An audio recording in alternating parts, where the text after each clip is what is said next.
Okay, so we're back again with another request for Silent House, starring Elizabeth Olsen, the good sister.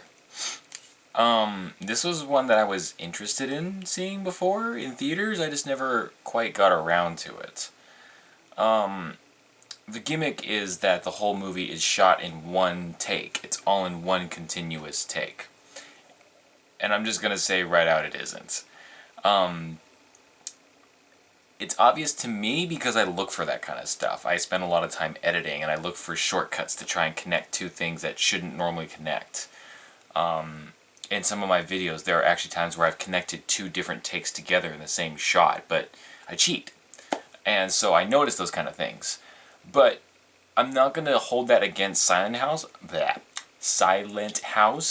because it does such a good job of that there are even still a couple where I'm not entirely sure where they made the edits. And just the mere fact that they tried, they had this idea of shooting the movie in one continuous take. I mean, it's a little gimmicky, but at the same time, what that says to me is that that's a spark of creativity. It's a spark of creativity, and it's also the fact that they pull it off really, really, really well shows that they know what they're doing in terms of filmmaking. They actually are not just kind of. They didn't just read an idiot's guide to filmmaking and then grabbed a camera and filmed the movie. They have some concept of what they're doing, and I give credit to that, especially since this is a Western horror movie where the genre's as dried up as. Ew, I almost came with a gross analogy, but it's needless to say, it's pretty dried up at this point. It's pretty much dead on its feet. It's dead and rotting in the sun at this point. So for any kind of creative idea to come out, I'll give props. Overall, I liked it. I liked Silent House quite a bit. There was a lot of things to like. It does a really good job of setup, building things up. It's all shot really well. I think probably my favorite thing about it was Elizabeth Olsen. Her performance. Her performance really carries the movie. Not that she has a really huge, really deep three-dimensional kind of character, but she's very animated. She's very expressive, and it comes across. She really does a good job in getting the proper emotion across and making you feel bad for her when this kind of thing happens.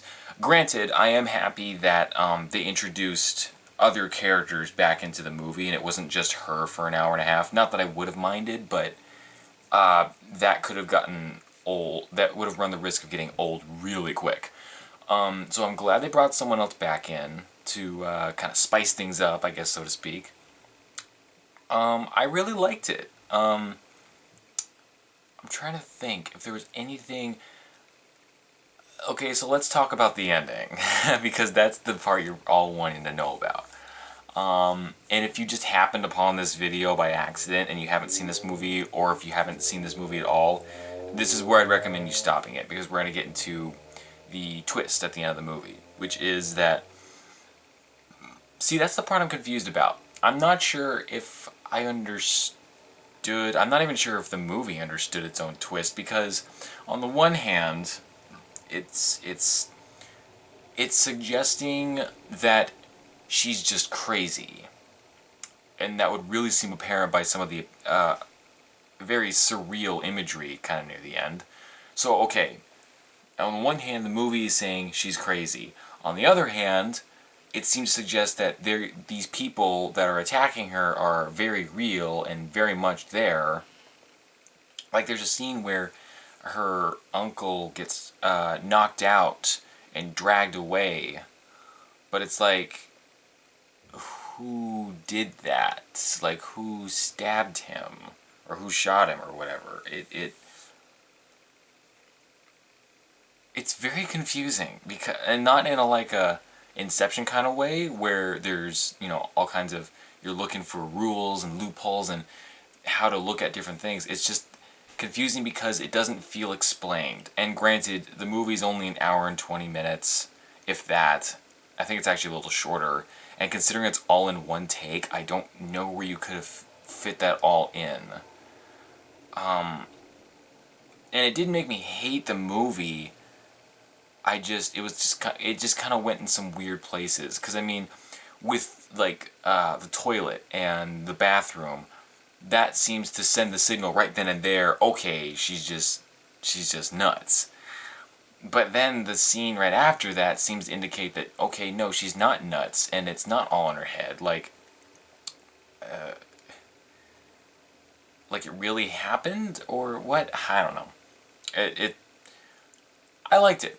I really did. I liked it more than I thought I would. Not again, not I'm not trying to make that sound bad.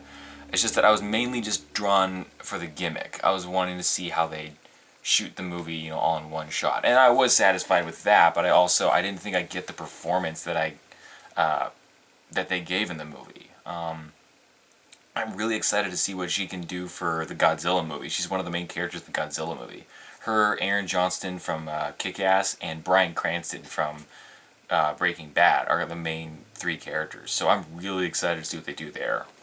Now, real quick, I'm going to squeeze in a little mini review of Life of Pi, because I got not dragged into, but I ended up, through happenstance, ended up watching that really quick with family right afterward. I watched Silent House on my own, and then as a family, we have some people visiting from out of town, so we sat down, we watched Life of Pi. I had initially avoided it because A, it was directed by Ang Lee. Second, it was way too long, and I personally get really turned off by long movies. Because with a shorter movie, I feel like, okay, if I don't like it, at least it didn't eat up all of my time. If a long movie sucks, you can't get time back. You can get a refund, sure, but time is not something you can get back. So I tend to be a lot more evasive about that. And then actually those are the main reasons right there. And I was right to avoid it. Life of Pi kind of sucks really badly. It's it's one of those pretentious movies that are really shallow, but they talk in fancy ways that make it seem like it's really artsy and really trying to say something that's profound, when really it's really kind of shallow. The narrative flows about as well as just like a river of logs, like a logging company just dumped all their shit down a hill. That's about how well the narrative flows. Essentially, it's the main character, Pi, narrating a flashback, and that flashback is the entire movie. And then he narrates another flashback. It's a narrated flashback of another narrated flashback. It's so awkwardly done. And as it turns out, the whole movie, at the end, the main character turns to you and says, which story do you prefer? Because he tells, the entire movie is one story, and then he crams one more story in about 3 minutes. And it's...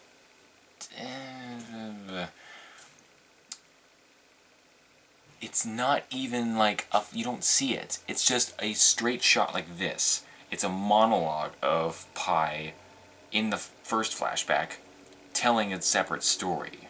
So it's like a story within a story. It's fucking stupid. And it's just one dead shot like this, and he just explains the whole thing. And it's so fucking boring.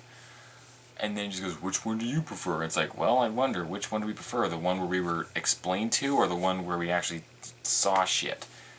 Dumb shit and pretentious, but at least it's what I'd like to believe that what took the majority of my time, the 2.5 hours of my time, was the one with more meaning. But as it turns out, it wasn't. So, I didn't think I'd like I didn't think I'd like Silent House more than Life of Pi. But I mean, Silent House knew what it wanted. It was very direct, for the most part, except for the last 10 minutes. But I mean, it knew what it wanted to get across, and it did so in about an hour and 15, hour and 20 minutes. Life of Pi fucked around for almost a little over 2 hour and 30 minutes. It was almost longer than Django Unchained, which is like Hobbit territory. And that's... Anyway, that is Silent House. I'll be taking more requests if you guys want. You can hit me up on Twitter. You can just drop a comment. Twitter seems the most popular one now, though, so that's pretty much it. I will talk to you guys later. Bye.